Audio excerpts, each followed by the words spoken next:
첫째가 산성 체질입니다. 암 환자들은 몸이 굉장히 산성이에요. 우리 몸에는 모든 세포 마찬가지로 포도당이 필요합니다. 암세포도. 근데 한 가지 차이가 있어요.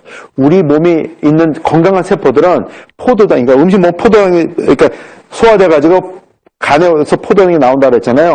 그 포도당을 사용을 해가지고 에너지를 만들고요. 물을 만들고요. 그 다음에 이산화탄소를 만듭니다. 숨쉬는 내쉬는 거 있죠? 이산화탄소 만들어서 제로로 가요. 흔적 없이 사라집니다. 그게 포도당이에요. 근데 암세포는 포도당을 갖다가 써가지고 이산화탄소가 바로 나오기 전 단계인 젖산에서 멈춰요. 젖산. 신김치 뭐 굉장히 시잖아요. 신맛이 젖산에서 나오는 거거든요. 그 젖산에서 멈춥니다. 그리고 세포 바깥으로 젖산을 내보내요.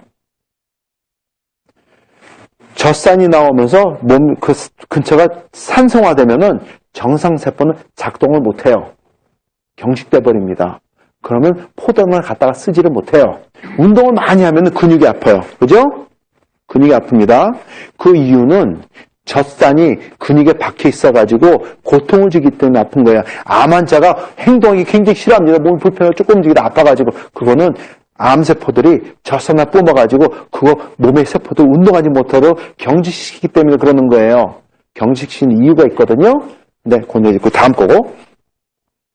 젖산에서 멈춥니다. 그러면은 정상세포는 포도당을 더 제대로 못 쓰지 않습니까? 그럼 음식 먹었는데 포도당을 다 누가 쓰죠? 암세포가 쓰지요. 그럼 자기는 성장을 잘해요.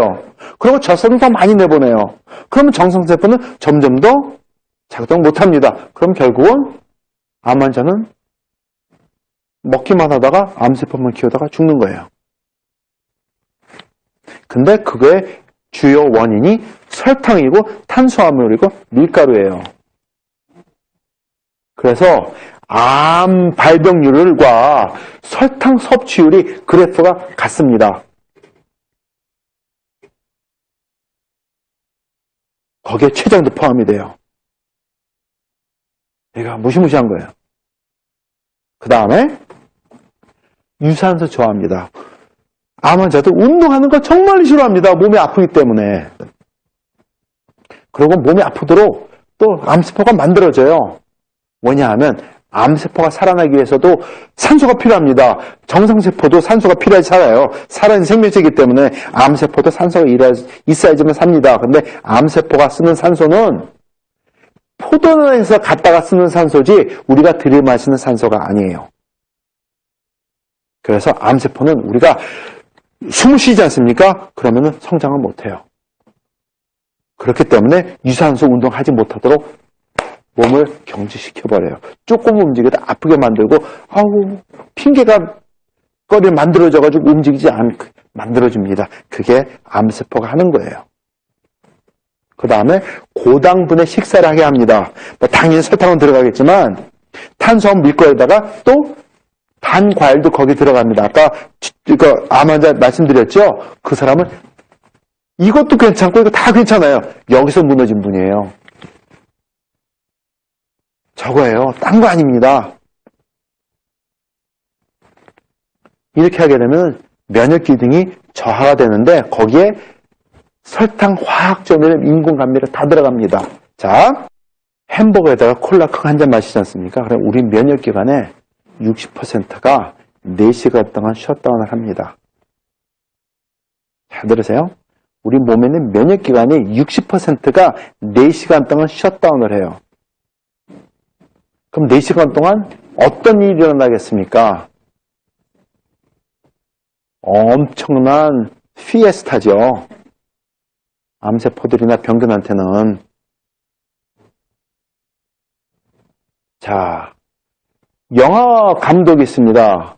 그 친구 이름을 제가 기억을 못하네요. 얼굴만 기억을 하고.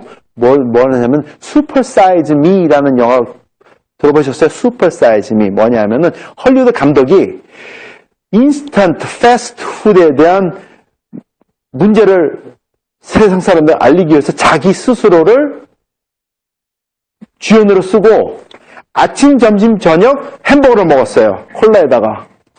아침, 점심, 저녁, 스낵, 저녁. 그리고 먹었어요. 그거 3개월을 했어요. 그리고 영화 찍었어요. 그러니까는, 멋있게 생기던 친구 이렇게 돼버린 거야, 3개월 안에. 게인웨이 정도가 아니에요. 그냥, what happened to you? 그렇게 되게 됐어요. 그 다음에 영화 찍고도 영화가 굉장히 각광을 받고 유명해졌어요. 더 유명해졌어요. 근데 문제가 여기 있어요. 몇 달 전에 공포를 한 게 있습니다. 자기가 일생에 실수도 많이 했지만 가장 큰 실수를 한 게 있대요. 절대 하지 않았어야 될 실수를 한 게 하나 있습니다. 했는데 그거예요. 그 영화 찍은 거예요. 왜냐하면 그 영화 찍느라고 석 달 동안 먹은 것 때문에 온갖 성인병을 이 사람이 다 가지고 있는 거예요, 이제는. 근데 그걸 헤어나지 못해요. 왜냐? 그냥 메디컬 거기 가가지고 고치려고 그러니까 약 먹고 그렇게 해서 고치려고 그러니까 그냥 쉽게 운동해서 고치려고 그러니까 저한테 오셨으면 고칠 수 있어요. 개런티.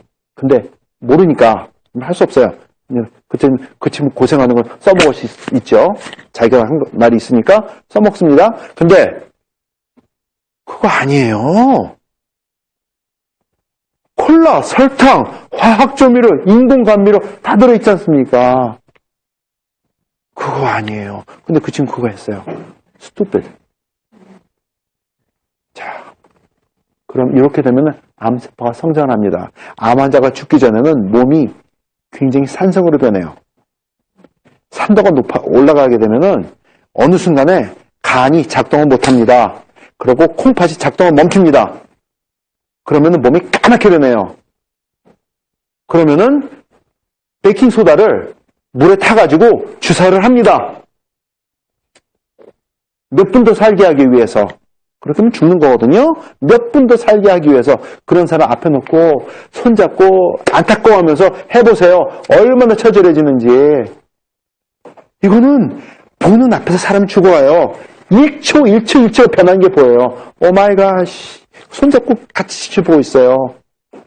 이거 빨리 표현한대요. 근데 그 짓 한 놈이 제 매제예요. 얼마나 그 친구 되게 유명한 친구예요. NC에서 뻥뻥 날리고 코너에서 뻥뻥 날리고 해가지고 10년 됐죠. 세계 WHO에서 앞으로 다음 몇십 년 동안 세계 암 학계를 이끌어갈 사람을 7명을 뽑았어요. 그 중에 하나가 그 친구예요. 30대예요. 한국 사람이에요. 연대 나왔어요. 엄청난 친구입니다. 제 매제예요. 근데 항암제 개발하는 연구하는 애예요. 굉장히 유명해요. 근데 암에 걸렸어요. 제가 방법을 가져가. 야, 와서 이렇게 해라. 네가 그렇게 유명하고 나도 똑같은 일을 했었지만은 그게 아니더라. 너도 얘기해 주지 않았니? 이 방법을 해봐라. 그랬더니 형이 하는 게 뭔데? 형이 하는 거는 기본 사이언스야. 나는 고첨단의 사이언스라는 사람이야. 거기 공부했더니 이거 아니야. 형 하는 거 틀렸어. 내가 맞아. 이러던 애예요. 근데 똑같이 그래요. 야, 새끼야. 이렇게 해봐. 했는데 안 됐잖아. 해봐. 형이 아는 게 뭔데? 이래요. 근데 죽었어. 안 죽어도 되거든요. 죽을 병이 아니었어. 세계에서 유명하다는 암 전문의와 과학자들은 다 왔다 갔어요. 못 살렸어요. 그러면 어떻게 해서 다스리느냐? 수술을 해도 항암제는 절대로 쓰면 안 됩니다. 죄송하지만 전이를 얘기했죠. 아까 전이한다는 거. 그렇죠? 그게 전이가 아니에요. 왜냐하면 우리 면역기관을 고갈시켜버렸기 때문에 opportunistic cancer이 우리 몸에서 어쨌든 맨날 생긴 세포가 중간중간에서 나오는 거예요. 캔서 프리인데 어느 세월에 띄어내고 이마치 뜯었는 데서 세포 거기 가서 자랍니까? 그런 거 없어요. 항암 치료하고 방사선 치료해가지고 면역기관이 고갈되어 버렸기 때문에 opportunistic한 암세포가 중간에 자라는데 설명할 도리가 없고 뭔가 자기네가 잘못한 걸 정당화시켜야 되기 때문에 전이고 뭐고 떠드는 거지. It does not work that way. 그건 사이언스예요. 근데 걔네들 말은 사이언스 아니에요. 억지지. 돈 벌기 위한.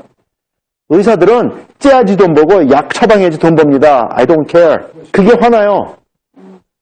안 죽어도 될 사람이 죽어요. 고생하다가. 이건 화나.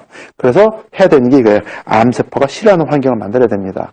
첫 번째 될 게 알칼리성 체질을 만들어야 돼요. 그게 채식 위주의 식단을 하는 거고요.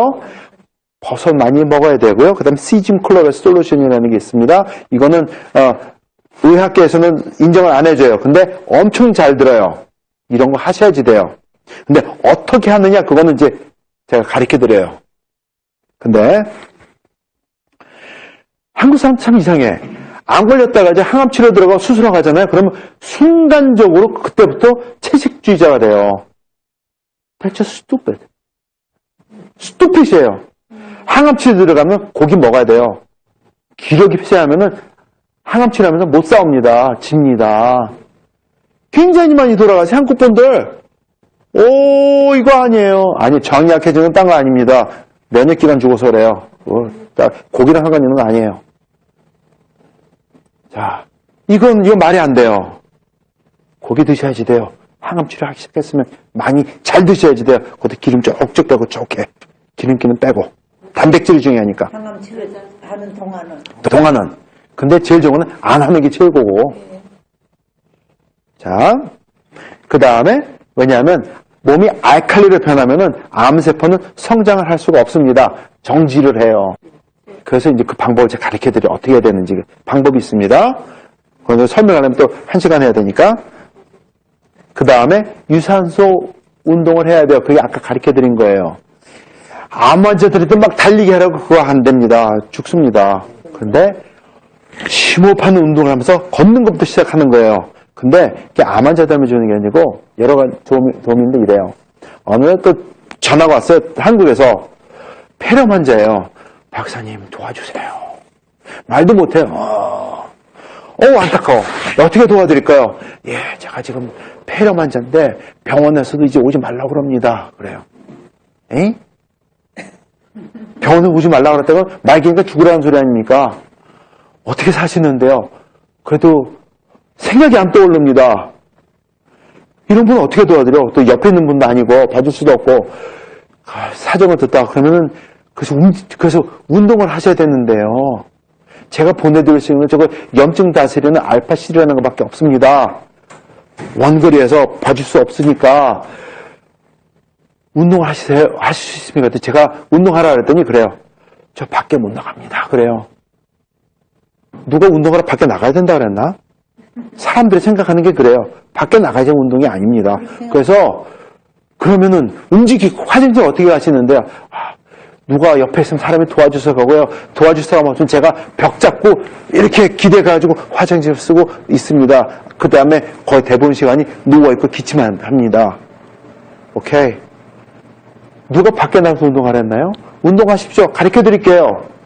벽 잡고 화장실 가듯이 할 수 있는 날 가장 많이 걸으십시오. 벽 잡고 방을 도세요.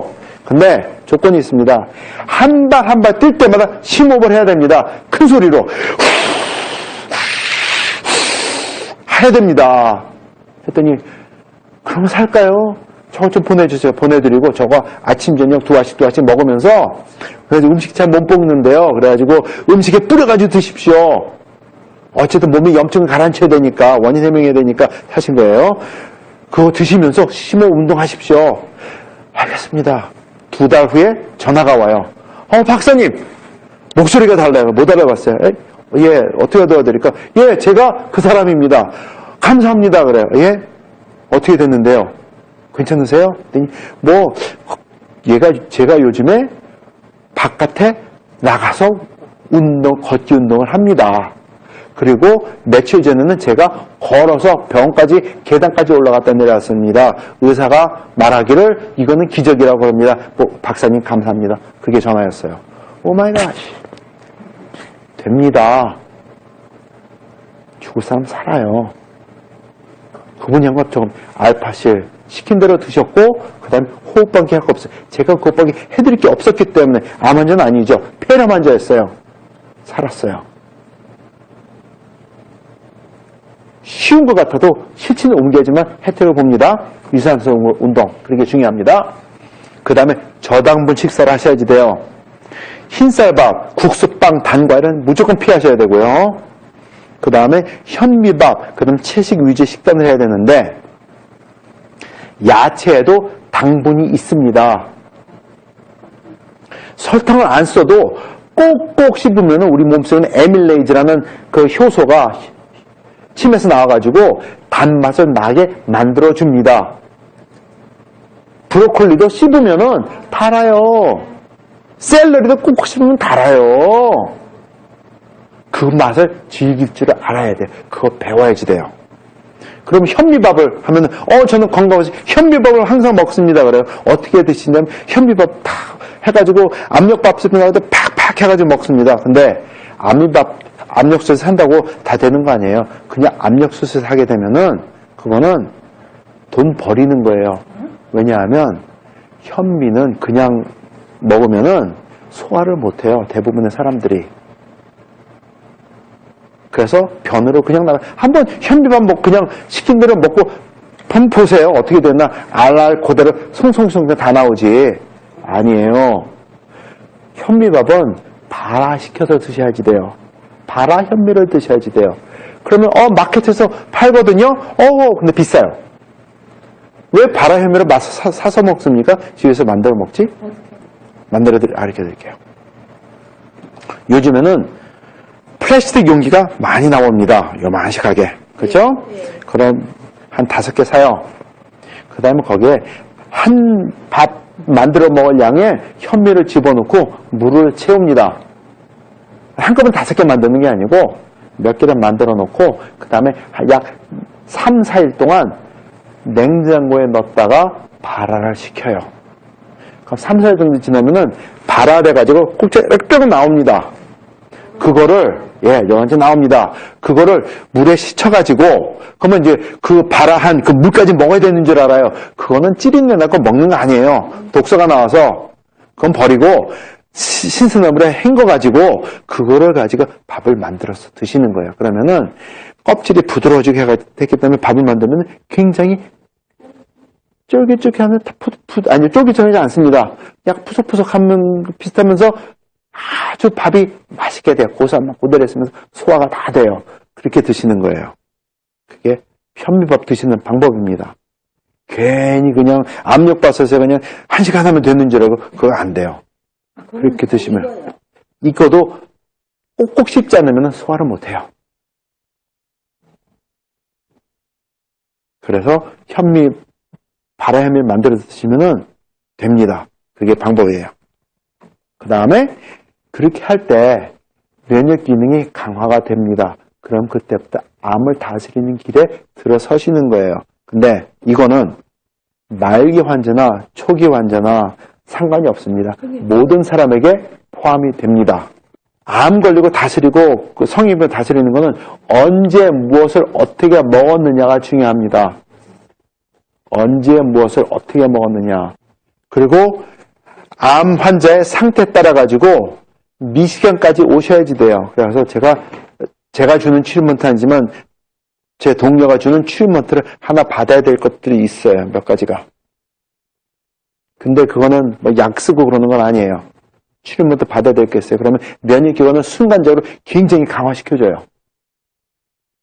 그런 방법이 있어요. 그래서 프로그램에 필요하신 분은 커밋을 하세요. 그리고 시킨 대로 하시면 6개월 안에 분명히 암 다스리고 당뇨도 다스리고 할 수 있습니다. 웬만한 성인병은 다 다스릴 수 있어요.